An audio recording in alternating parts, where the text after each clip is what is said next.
Good morning all of you. आज की जो हमारी क्लास रहेगी वो रहेगी साइंस की क्लास डीएलएड। ठीक है, तो उस साइंस की क्लास में डीएलएड की जो साइंस की क्लास है, लास्ट क्लास में हमने पढ़ा था पॉलिनेशन के बारे में कि परागकण क्या होता है, परागण क्या होता है। पॉलिनेशन मतलब परागण क्या होता है, मतलब एक पुष्प से दूसरे पुष्प तक परागकणों का जाना ही क्या कहलाता है, पॉलिनेशन। ठीक है, अब पॉलिनेशन तो मैंने बता दिया था कल। आज हम पढ़ने जा रहे हैं कि जो परागकण की विधियां हैं वो कौन कौन सी हैं, किन किन माध्यमों से जो परागण है वो होता है। ठीक है, पॉलिनेशन मतलब परागकण। ठीक है, तो परागण किन किन विधियों के द्वारा संभव होता है। तो फर्स्ट जैसी विधि है उसमें आपकी फर्स्ट है एनिमोफिली। एनिमोफिली मतलब होता है आपका वायु परागण। वायु परागण क्या है, मतलब इसमें जो पुष्प के परागण होंगे, परागकण होंगे, वो हवा के माध्यम से एक जगह से दूसरे स्थान पर चले जाएंगे। ठीक है, तो देखिए वायु द्वारा परागण में पुष्पों में बने असंख्य परागकण वायु के तेज झोंके द्वारा फैल जाते हैं। पुष्पों के जो पराग, आपने गुड़हल का वो देखा है फूल, उसमें जो रेड कलर की वो निकलती है, एक लंबी सी निकलती है कि नहीं, उसमें छोटे छोटे कलर के छोटे छोटे से बिल्कुल पाए जाते हैं, उन्हीं को हम क्या बोलते हैं, परागण। तो वायु के माध्यम के तेज झोंकों से वो परागण जो होते हैं एक स्थान से दूसरे, जिसमें कुछ परागण अपने सही पुष्प तक पहुंच जाते हैं तथा परागकण बेकार हो जाते हैं, तथा कुछ तो उनमें सही पुष्प पर पहुंच जाते हैं वायु के द्वारा और कुछ क्या हो जाते हैं, बेकार हो जाते हैं। जैसे मक्का में सूखे 18,50,000 परागकण बनते हैं। वायु द्वारा परागित परागकण बहुत छोटे होते हैं, ये हल्के, चिकने तथा सूखे होते हैं, जिसमें से ये दूर तक वायु के साथ जा सकें। ये बिल्कुल वेट में क्या होते हैं, हल्के होते हैं। हल्के होते तभी तो वायु के द्वारा वो एक स्थान से दूसरे स्थान पर हवा चलने पर भी वो एक जगह से दूसरी जगह पर पहुंच जाते हैं। ठीक है, एक झोंके में लगभग 1300 परागकण जा सकते हैं। वायु परागित पादपों के नर पुष्प इस प्रकार से व्यवस्थित होते हैं कि हल्की हवा से भी परागकण अलग हो जाते हैं। हल्की सी भी हवा चले तो उस पुष्प के जो परागण हैं, परागकण हैं, वो क्या हो जाते हैं, अलग हो जाते हैं। मादा पुष्प का वर्तिकाग्र पंख के समान अथवा बाहर की ओर निकला हुआ बहुत दिखाई दे, जिससे वे हवा में उपस्थित परागकण को लपक सकें। वायु परागित पुष्पों में ओव्यूल्स की संख्या बहुत कम होती है।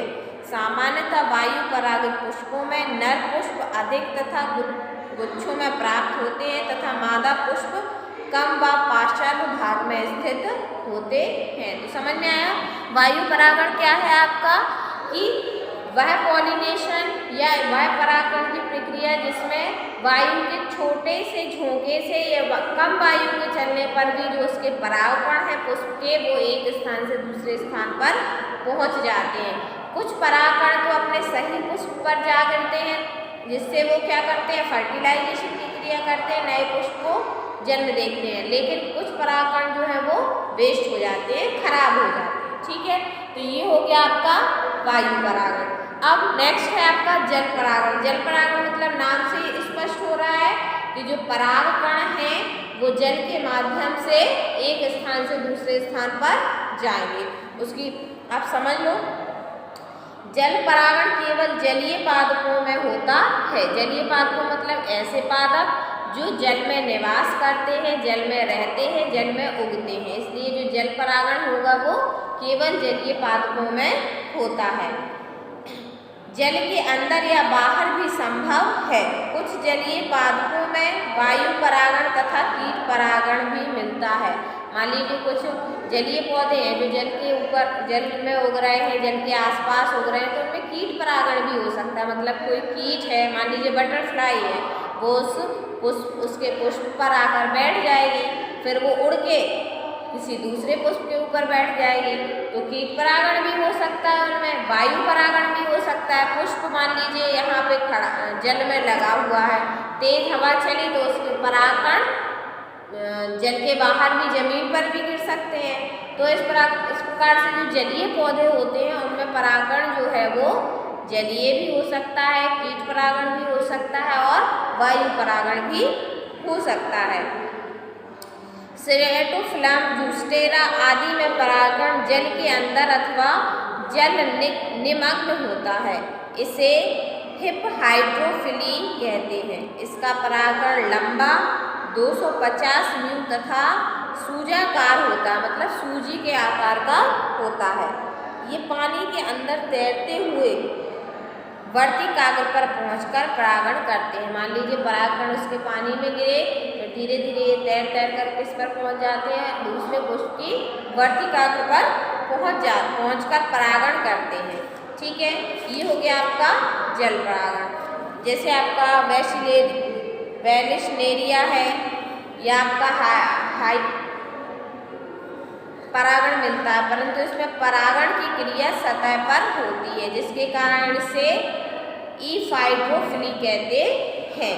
नेक्स्ट है हमारा कीट परागण। कीट परागण मतलब छोटे छोटे जो कीट पतंग होते हैं, जैसे आपकी ये बटरफ्लाई हो गई और भी उड़ने वाले, जैसे आपकी ततैया हो गई, जैसे आपकी मधुमक्खी हो गई, ये क्या है, कीट ही तो है। इनके द्वारा भी परागण संभव है। जैसे कि विभिन्न प्रकार के कीट जैसे बीटल, ततैया, तितली, बिना उड़ने वाले कीट आदि परागण के लिए महत्वपूर्ण हैं। कुछ कीट दिन में खुलने वाले पुष्पों पर जाते हैं। मान लीजिए कोई पुष्प ऐसा है जो दिन में खुलता है तो उस पर जाते हैं, जैसे तितली है आपकी दिन में आपको उड़ती हुई दिखेगी, ततैया है, मधुमक्खी है, ठीक है, आदि। तथा कुछ कीट रात में खुलने वाले पुष्पों पर जाते हैं, जैसे मॉथ। ठीक है, मॉथ जो होती है इंसेक्ट ही है, वो जब रात में कई पुष्प ऐसे होते हैं कि नहीं होते हैं, कई पुष्प दिन में खुलते हैं, ज़्यादातर पुष्प जो रहते हैं वो दिन में खिलते हैं कि नहीं, और कुछ पुष्प ऐसे होते हैं जो रात में खिलते हैं, जैसे कि आपका रात रानी का वो हो गया, या आपका एक और आता है वो पिंक कलर का फूल नहीं आता है जो रात में खिलता है। कई पुष्प ऐसे होते हैं जो शाम के समय से खिलना स्टार्ट करते हैं। तो जिन पर दिन के समय में जो पुष्प खिलते हैं उन पर कौन कौन जाता है, नॉर्मली बटरफ्लाई है, आपकी ततैया है, मधुमक्खी है, और जो रात में जो पुष्प खिलते हैं उन पर क्या जाती है, मोस्टली मॉथ। लगभग 80% कीट परागण मक्खियों अथवा मधुमक्खियों द्वारा होता है। 80% जितना परागण होता है कीट परागण, उसमें से 80% केवल कौन करता है, मक्खियाँ तथा मधुमक्खियाँ। क्योंकि मधुमक्खियाँ क्या करती हैं, शहद इकट्ठा करने के लिए पुष्पों पर जाती हैं। वो एक पुष्प से दूसरे पुष्प पर जाती है, दूसरे से तीसरे, इस प्रकार वो परागण की क्रिया भी करती रहती हैं। कीट परागित पुष्प चमकीले, रंगीन अथवा तेज गंध वाले तथा मकरंद युक्त होते हैं। ये कीट सामान्यतः मकरंद भोजन के लिए पुष्प पर जाते हैं और अनजाने में ही परागण इनके पैरों अथवा पंखों पर चिपक जाते हैं। मैंने बताया ना, वो जाते तो है अपना शहद इकट्ठा करने गई मधुमक्खी, लेकिन जब वो बैठी उस पुष्प पर तो उसके पैरों में या उसके कहीं भी शरीर पर वो परागण चिपक गए। जब वो दूसरे पुष्प पर गए तो उस पर वो परागण क्या हो गए, छूट गए। तो इसी को क्या कहते हैं हम, कीट परागण। ठीक है, नेक्स्ट है आपका ऑर्निथोफिली। ऑर्निथोफिली मतलब पक्षी परागण। पक्षी परागण क्या होता है, उष्ण प्रदेशों में पक्षी परागण अधिक मिलता है। उष्ण प्रदेश मतलब जहाँ पर पानी की कमी है या पानी जहाँ पे नहीं बरसता है या जहाँ पे सूखा प्रदेश है, तो उष्ण प्रदेश में पक्षी परागण अधिक मिलता है। तथा ये पक्षी शहद खाते हैं, जैसे हमिंग बर्ड। कई पक्षी ऐसे हैं जो शहद खाते हैं, जैसे कौन सा है आपका हमिंग बर्ड है, वो क्या खाता है, शहद। जब वो शहद खाता है तो वो कहाँ जाता होगा, सनबर्ड आदि। यहाँ के पक्षी बहुत छोटे होते हैं। यहाँ के परागित पुष्प रंगीन, अधिक मकरंद वाले तथा अधिक परागण युक्त होते हैं। इनमें गंध हो ऐसा आवश्यक नहीं है। इनमें सामान्यतः पुंकेसर व वर्तिका बाहर की ओर निकले रहते हैं। ये पुष्प लटके हुए होते हैं। पक्षी फूल पर घूम घूम कर ही रस चूसते हैं। यहाँ के जो पक्षी रहते हैं वो बहुत छोटे होते हैं आकार में। तो जहाँ पर भी पुष्प लगे होते हैं, क्योंकि ये शहद जो है भोजन में ग्रहण करते हैं, तो वो उन फूलों से जो है शहद को क्या कर लेते हैं, कलेक्ट कर लेते हैं और इनकी बॉडी पर जो है वो क्या चिपक जाते हैं, बॉडी पर इनके क्या चिपक जाते हैं, परागकण चिपक जाते हैं। जिससे क्या होता है, परागकण के चिपकने से इनकी पूरे जब ये दूसरे पुष्प पर जाते हैं तो वो सेम जैसे इंसेक्ट परागण था वैसे ही ये परागण भी है, दूसरे प्लांट पर पहुंच जाते हैं। नेक्स्ट आपका है इसी में घोंघा परागण। घोंघा परागण क्या है आपका?